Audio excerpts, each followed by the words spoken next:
The night air hung heavy over Eastwood. The streets were mostly empty, save for the occasional flicker of a streetlight and the distant echo of sirens winding through the city.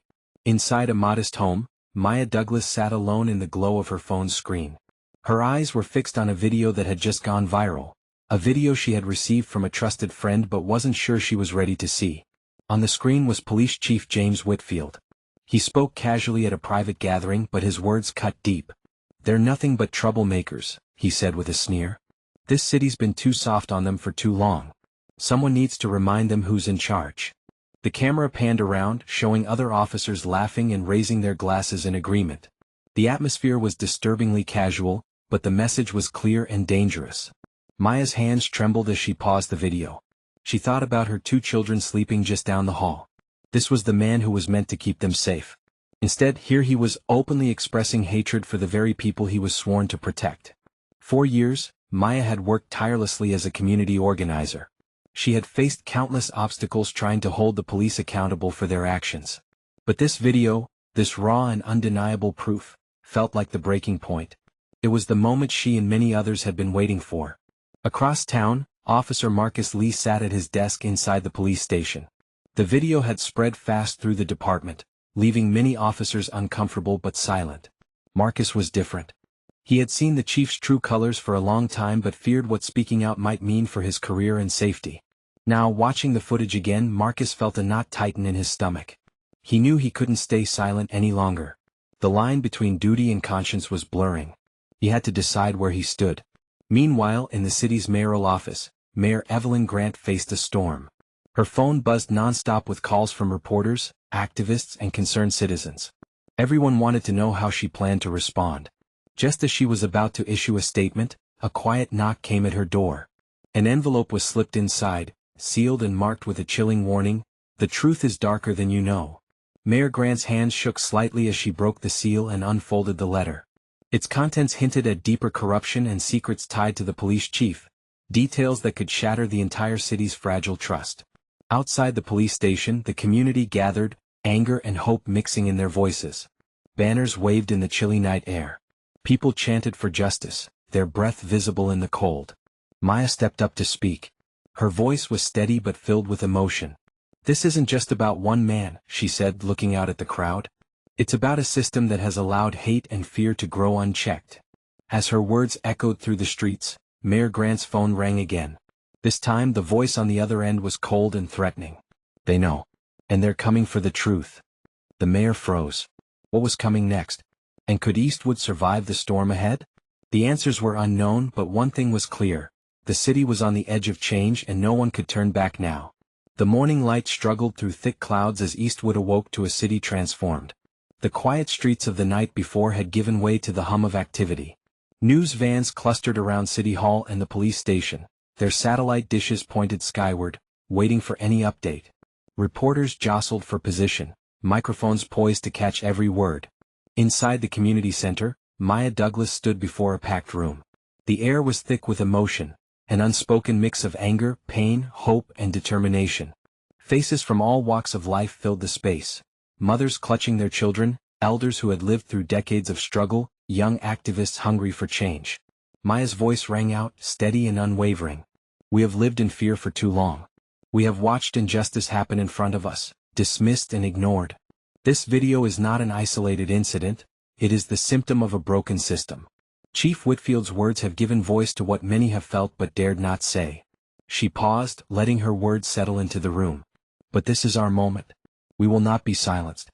We will demand real change, not just in leadership, but in the culture that allows this hate to fester." The crowd erupted in applause. Tears streamed down faces. Some raised clenched fists, others linked arms in solidarity. The community was waking up, united by shared pain and a fierce desire for justice. Meanwhile, inside the police station, Officer Richard Lee wrestled with his conscience. His desk was cluttered with papers, his computer screen filled with news headlines about the scandal. Messages pinged in his inbox, some supportive, others veiled threats. He stared at the blank screen for minutes before typing. "I have witnessed firsthand the toxic culture that exists within our department. Chief Whitfield's behavior is not an exception, but a reflection of deeper issues. We need transparency, accountability, and change." He hesitated, fingers hovering over the send button. The weight of what he was about to do pressed down on him. Finally, with a deep breath, he clicked send. Relief and fear rushed through him in equal measure. Could his colleagues accept his truth? Would his career survive? At City Hall, Mayor Evelyn Grant prepared for the moment that would define her tenure. Inside the press room, flashing cameras and murmuring crowds set the stage. Taking a deep breath, she stepped to the podium and faced the world. After reviewing the video and hearing the voices of our community, I have made the decision to remove Chief James Whitfield from his position, effective immediately, she announced. Her words sparked cheers from the gathered crowd. Outside, supporters celebrated with chants and applause. Maya allowed herself a small smile but knew the work had just begun. Yet beneath the surface, storm clouds gathered. The mysterious letter Mayor Grant had received hinted at corruption reaching far beyond the chief. Pages detailed possible cover-ups, withheld evidence, and ties between certain officers and questionable figures. Back at the community center, Maya gathered her closest allies. "We cannot stop here," she warned. "Firing one man won't fix years of systemic neglect and abuse. We have to demand a full investigation. We need to clean house from top to bottom." Across town, Richard's phone buzzed with an unknown number. A chilling message read, "Watch your back. They know you're talking." His eyes scanned the station nervously. Who could he trust? The line between ally and enemy blurred. As night fell, Eastwood streets filled again, this time for a peaceful march. Hundreds came together, carrying signs, lighting candles, and chanting for justice and reform. Maya led the crowd with conviction. "We will not be ignored. We will not be intimidated. We will hold them accountable. Our voices will be heard." The marchers moved steadily through the streets, their footsteps echoing a promise to never give up. Eastwood was no longer a city waiting for change. It was a city demanding it. But the battle ahead would be long and difficult. Days had passed since the dismissal of Chief James Whitfield, but Eastwood was far from calm. The city buzzed with anticipation, and undercurrents of unease rippled through every neighborhood. People whispered in church pews, at kitchen tables, and on crowded buses. They spoke of change, but also of the resistance that seemed to tighten like a noose around the city's neck. Inside City Hall, Mayor Evelyn Grant sat alone in her office late one evening. The room was dim, illuminated only by the glow of her desk lamp and the soft light of her laptop screen. Before her lay stacks of documents, the ones she had received in the sealed anonymous envelope days ago. She carefully opened a folder marked "Confidential." Inside were detailed reports of police misconduct, accounts of evidence tampering, patterns of racial profiling, and suspicious financial activities implicating several high-ranking officers. It wasn't just Chief Whitfield's problem, it was a network of corruption woven through the department like a dark thread. Her phone vibrated, breaking the silence. A message flashed on the screen, "They're watching your every move. Be careful who you trust." Evelyn's heart quickened. She knew the risks of pursuing this path, but retreat wasn't an option. The city, and its people, deserved the truth. At the police station, Officer Richard Lee's world was shrinking. His once friendly colleagues now avoided him, whispers followed him in the corridors. He found and signed letters slid under his office door, warning him to stay silent. But Richard was not alone. One evening, as the station emptied, a voice spoke softly behind him. "Richard," said Officer Sarah Collins, a quiet but determined woman who had served for years. "I've seen what's happening. Things you wouldn't believe. If we want to change anything, we need to work together." Relief washed over Richard. Together, they began to gather evidence. Documents, testimonies, and recordings from other officers who had grown weary of the corruption and racism. They met in secret, risking everything to build a case that could finally expose the rot at the heart of the department. Outside City Hall, Maya Douglas was a force of nature. The community meetings she led swelled with new faces every day, students, parents, elders, united in their demand for justice. At a city council hearing packed beyond capacity, Maya stood before elected officials and cameras. "We've waited for years for accountability," she said, voice steady and loud enough for all to hear. "Firing Chief Whitfield was only the first step. We need an independent investigation. We need oversight. We need change." Some council members exchanged uneasy glances. A few argued the department should be allowed to police itself. But the mounting pressure from the community and media made resistance costly. Investigative journalists began digging deeper. Reports surfaced revealing disturbing stories, victims of police violence, officers turning blind eyes, and systemic neglect of black neighborhoods. The media frenzy forced City Hall's hand. A formal inquiry was launched, led by an independent agency. It promised transparency, but threats and intimidation quickly followed. Marcus received another message: back off or else. The warning was clear and chilling. One evening Maya's phone rang. Her friend and fellow activist, Denise, spoke in a shaky voice.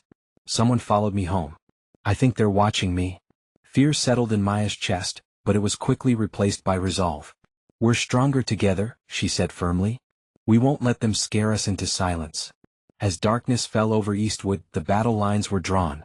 The fight for truth was no longer just political, it was personal. Richard and Sarah continued their secret work, risking careers and safety. Maya rallied the community, holding fast against intimidation. Mayor Grant weighed every move carefully, knowing that the city's future depended on what came next. The path ahead was uncertain. The stakes were high. But the people of Eastwood were determined, no matter the cost, to reclaim their city and demand justice. The weeks after the independent inquiry was announced felt like the longest Eastwood had ever endured. Every morning brought new headlines, social media posts, and conversations filled with cautious hope and simmering tension. The city was caught in a fragile balance, teetering between progress and backlash.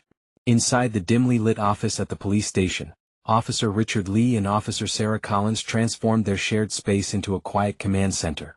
Stacks of documents and digital recordings spread across the table told stories of years of misconduct, prejudice, and cover-ups. Each piece of evidence was a nail in the coffin of the old guard. Sarah rubbed her eyes and leaned back in her chair. This is more than I expected, she said, voice heavy with exhaustion. They won't go down without a fight. Richard nodded, gripping a folder of testimonies from officers who had come forward with their own experiences of racism and abuse. This isn't just about one man anymore. It's the entire culture. And people's lives are at stake, ours too. Their work was a tightrope walk. Every move had to be calculated carefully. They arranged encrypted meetings with whistleblowers, used burner phones to avoid surveillance, and encrypted every file they collected. The fear of retaliation loomed over them like a storm cloud, but their determination never wavered. Outside the police station and City Hall, Maya Douglas was a force that seemed unstoppable. Every day brought more faces to community forums, rallies, and peaceful protests. The movement had caught fire, drawing support from national civil rights groups and media outlets. At a massive rally held in the heart of Eastwood's town square, Maya stood on the makeshift stage, her voice rising above the thousands gathered. This fight is not just ours, she declared, eyes scanning the crowd. It belongs to every family who has ever feared the badge instead of trusted it. It belongs to every child told to be careful, to every mother praying for her child's safety. We demand transparency. We demand justice. We demand change. The crowd roared in response, a sea of voices calling for a future free from hate and fear. Inside the polished walls of City Hall, Mayor Evelyn Grant faced a tempest of her own. Political allies came with guarded advice: caution, diplomacy, patience. Community leaders delivered pleas for urgency and courage. In a closed-door meeting, Evelyn sat surrounded by legal advisors and city officials. The room hummed with tension. We have to protect the whistleblowers, one advisor said firmly. Leaks have already started. If this spirals out of control, the city's reputation will be destroyed. Evelyn leaned forward, her fingers steepled. Our people need to see that justice is possible. But we must be strategic. If the system fights back, it could tear this city apart. The police department, once led by Chief James Whitfield and his toxic influence, now had new leadership, leaders who believed in the principles of justice and fairness. Officers who were willing to face their own biases and work toward cultural transformation stepped up, some new recruits and others longtime members of the force who were willing to take a stand. The department had been fundamentally changed. There was now a community advisory board with real power to influence policy decisions. New training programs were being implemented regularly, focusing on de-escalation, cultural sensitivity, and understanding the history of systemic racism in law enforcement. What had once been an institution defined by secrecy and resistance to reform was slowly becoming a place where accountability, dialogue, and trust were the foundation. Inside the department, Officer Richard Lee and Sarah Collins had become symbols of change. They were the first to speak out, and now they were part of the team reshaping the department's culture. Richard, once uncertain and fearful of the backlash, had become a fierce advocate for transparency. Sarah, ever the quiet yet powerful force, worked relentlessly to mentor new officers and ensure they understood their role in protecting and serving everyone in the community. While the department was undergoing a transformation, Maya Douglas continued her work on the front lines of the city. The community that had rallied together, sparked by the video and the subsequent outcry, now flourished with a sense of unity and hope. Neighborhoods came together in ways they hadn't before, youth programs that focused on leadership and education gained momentum, and conversations between residents and law enforcement grew increasingly constructive. What had once been a tense silence between the two now was a series of productive dialogues, where grievances were heard and solutions were proposed. But as expected, the road to healing was not without its challenges. Old wounds and long-held prejudices remained, sometimes rearing their heads in the form of isolated incidents or lingering resentment from those who had resisted the changes. The city knew that true reform wasn't just about policies, it was about changing hearts and minds, something that took time and consistent effort. There were still hurdles to overcome: funding disparities, lack of resources in marginalized communities, and ongoing struggles to rebuild the trust that had been shattered for generations. But Eastwood was no longer a city paralyzed by fear and division. It had become a city willing to do the difficult work of reconciliation. The community didn't just want justice, they wanted to heal together. Mayor Grant knew this would take patience and perseverance, but as she stood in front of the gathered crowd, watching the people who had once been silenced now raising their voices in unison for a better future, she allowed herself a moment of hope. "We are only at the beginning of this journey," she said, her voice soft but powerful. "But today we celebrate what we have achieved, and tomorrow we wake up ready to continue the work. It is not enough to just be free from injustice. We must actively fight for justice in everything we do. And we will. Together." Her words echoed through the crowd, whose cheers and applause grew louder with each passing second. Maya stood in the back, watching the scene unfold before her. She had been at the forefront of this battle for years, but seeing the city come together in such a way filled her with an overwhelming sense of pride. She knew there would be more battles ahead, but the fight for change had already been won. Looking at the faces in the crowd, faces that had once been afraid to speak up, now empowered and hopeful, Maya could feel the weight of their struggles, their victories, and the responsibility to continue pushing forward. She turned to Officer Lee, who stood nearby, and smiled. "We did it," she whispered. Richard nodded, his expression one of quiet determination. "We're just getting started." Eastwood had chosen to face its darkest truths, confront its fears, and demand a better future for its citizens. This was a city that had tasted justice and knew it was possible. It was a community that had come together, and it was stronger for it. But as they all knew, the fight for true equality was ongoing. The work was never done. Eastwood's story is not just theirs, it's ours. The battle for justice is everywhere. It's in every city, every neighborhood, every family that has been overlooked, silenced, or denied.